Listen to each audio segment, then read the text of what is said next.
Sabe aquele momento em que alguém cospe veneno em público, sem pensar nas consequências? Meu marido, do nada, disse para todo mundo que eu o prendi com um bebê e se achou muito esperto. Mas eu transformei aquela mesa de jantar no palco perfeito para expor cada mentira dele. E nunca vi tanto silêncio num grupo de amigos. Se você já sentiu a necessidade de provar para alguém que está errado e de fazer isso de forma épica, inscreva-se agora no canal, curta o vídeo e conta nos comentários a maior injustiça que você já virou o jogo. Essa história vai mostrar que, às vezes, justiça poética acontece ali mesmo, na frente de todo mundo. Vamos mergulhar. Quando olho para trás, quase não acredito que aconteceu comigo. A gente cresceu ouvindo aquelas histórias sobre mulheres que prendem homens com gravidez, né? Que dão o golpe da barriga, que planejam tudo para amarrar alguém. Sempre achei isso tão absurdo, porque nunca me imaginei sendo acusada de algo assim, muito menos pelo meu próprio marido. Mas aconteceu. E foi na frente de todos os nossos amigos. Eu e meu marido, vamos chamá-lo de Caio. Começamos a namorar quando tínhamos 20 anos. Jovens, apaixonados, meio inconsequentes. Só que eu sempre fui muito responsável quando se tratava de evitar uma gravidez. Eu usava um implante anticoncepcional no braço, justamente para não correr riscos. Achava que era a forma mais segura. Só que a vida, às vezes, tem outros planos. 4 anos depois do início do nosso namoro, num dia qualquer, comecei a me sentir estranha. Enjoo matinal, cansaço fora do normal. Bati o olho no calendário e, de repente, percebi que estava atrasada. Entrei em pânico. Corri para a farmácia, comprei o teste e ali estava o resultado. 2 linhas rosas, bem nítidas. Eu me lembro exatamente da sensação. Parecia que o chão tinha sumido. Meu coração batia no pescoço. Eu ficava pensando em como contar para o Caio. Ele estava desempregado na época. A família dele também passava por dificuldades financeiras. Nós dois morávamos numa das casas que meus pais tinham sobrando. Não era exatamente o cenário ideal para trazer um bebê ao mundo. Quando contei, ele ficou branco, ficou mudo. E eu repeti 1000 vezes: Caio, eu juro por tudo que não planejei isso. Eu estava com o implante. Isso não era para acontecer. No começo, ele até acreditou. Eu vi nos olhos dele que ele estava com medo, mas também parecia determinado a fazer a coisa certa. Ele me pediu em casamento alguns meses depois. Parecia sincero.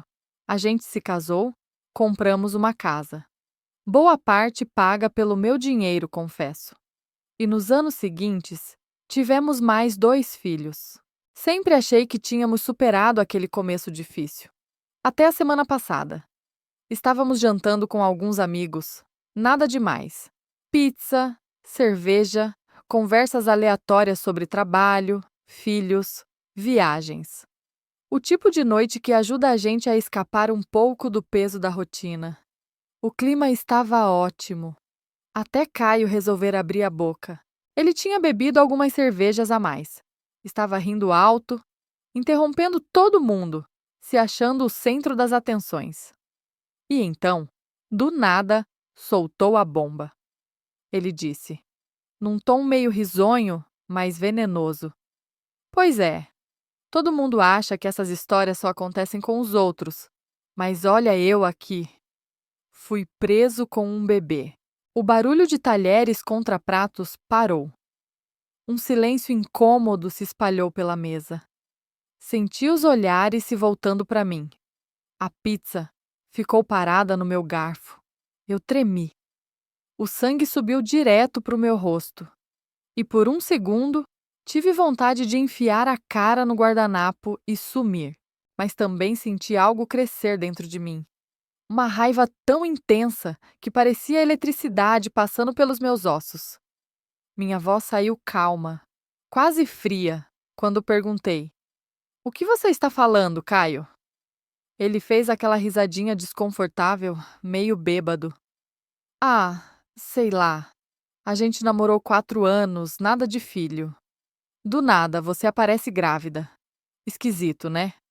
Parece coisa de quem quer garantir o futuro. Meu coração batia tão forte que eu sentia o pulso nos ouvidos.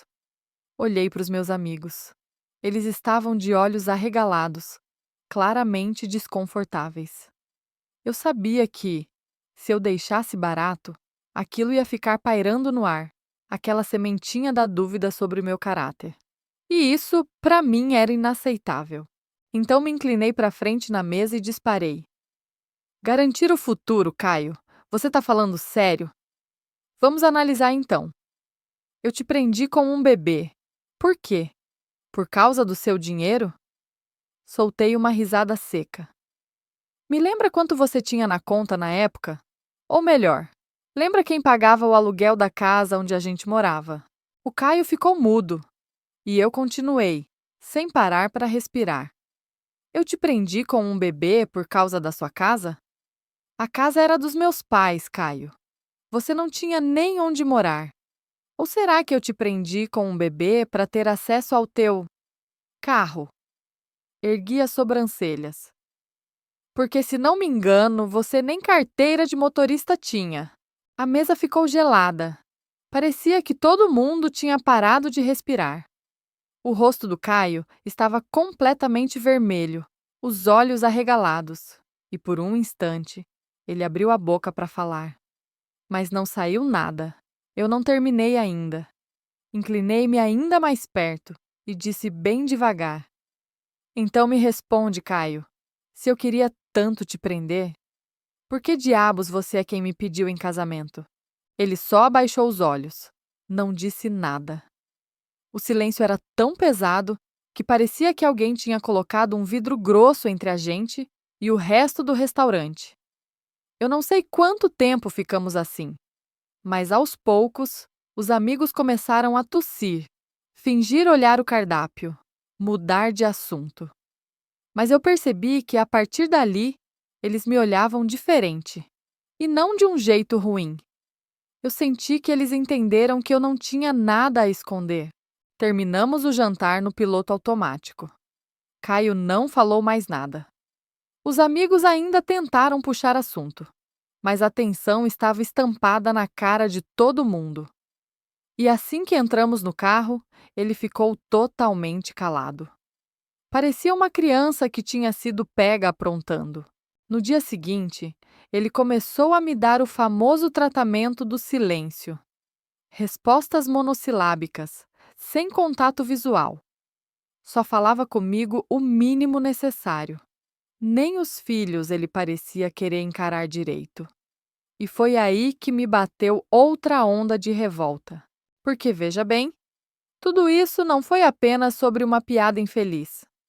Foi sobre ele tentar, publicamente, pintar a história de que eu sou uma manipuladora, uma golpista. Ele basicamente quis me humilhar, talvez para parecer o pobrezinho que foi enganado. E o pior, sem nunca ter falado nada sobre isso antes em todos esses anos de casamento. Comecei a repassar tudo na minha cabeça. Lembrei de cada momento que o ajudei, de cada conta que paguei, de cada vez que defendi ele para minha família, mesmo quando todos diziam que ele não tinha ambição. Lembrei das madrugadas amamentando sozinha porque ele estava cansado, dos anos em que carreguei a casa nas costas, e percebi que estava diante de um homem que lá no fundo guardava ressentimentos que eu nem sabia que existiam. Alguns dias depois, mandei uma mensagem para o grupo dos nossos amigos. Pessoal, só para esclarecer, eu não prendi ninguém com bebê. Eu tinha um implante anticoncepcional, vocês sabem disso. Quem quiser detalhes, me chama. Mas não aceito que fiquem achando que isso é verdade. O Caio viu a mensagem e, pela primeira vez desde o jantar, gritou comigo. Por que você precisa expor tudo? Não podia ter deixado quieto? Eu só olhei para ele e respondi. Porque eu não vou deixar ninguém achar que sou alguma aproveitadora. Você tentou me pintar como isso na frente de todo mundo. Eu só terminei a história. Ele ficou em silêncio. Mais uma vez. Nos dias que se seguiram, começaram a surgir mensagens privadas de amigos me apoiando. Gente dizendo que ficou chocada, que sempre souberam que eu era correta, que nunca acharam que eu fosse o tipo de mulher que prende o homem com filho. E, para ser honesta, aquela foi minha pequena vitória. Talvez minha vingança não tenha sido gritar, quebrar nada ou humilhar meu marido na frente do bairro todo. Mas, naquele jantar, eu arranquei dele a máscara. E garanto, nada assusta mais alguém do que ser confrontado com as próprias mentiras, diante de quem conhece toda a verdade. Não sei se nosso casamento vai resistir. Ainda estamos vivendo nesse clima frio, ele agindo como se fosse a vítima. Mas, sinceramente, se tiver que acabar, que acabe. Porque o que não vou aceitar é carregar sozinha o fardo de um homem que tenta me rebaixar para se sentir grande. E quanto a prender alguém com um bebê? Não. Quem está preso é ele. As próprias inseguranças, aos próprios complexos. E agora, a vergonha de ter sido desmascarado. E eu tô livre. Depois daquele jantar, meu marido nunca mais teve coragem de tocar no assunto. E mesmo que ele não admita, sei que ficou claro para todos quem estava falando a verdade. A vingança não foi sobre machucar, foi sobre expor a mentira onde ela nasceu, na frente das pessoas que ele queria impressionar. Hoje eu caminho pela casa de cabeça erguida. Sei que não sou a mulher que ele quis pintar. E sei que quem me conhece de verdade também sabe. Se ele quiser continuar calado, tudo bem. Às vezes, silêncio é confissão. No fundo, a maior vingança é essa. Eu não tenho nada a esconder. Ele, sim. Às vezes, as pessoas que mais diziam estar do nosso lado são as primeiras a tentar nos diminuir quando se sentem inseguras. Mas nunca esqueça: a verdade não precisa gritar. Ela só precisa ser dita, uma vez. E quem precisa te amar, vai acreditar. Se você já teve que provar a alguém que não é quem te pintaram, deixa seu like nesse vídeo, compartilha e se inscreva no canal. Me conta nos comentários, qual foi a mentira mais absurda que alguém já inventou sobre você? Vamos trocar histórias e, quem sabe, inspirar mais vinganças poéticas. Até o próximo vídeo.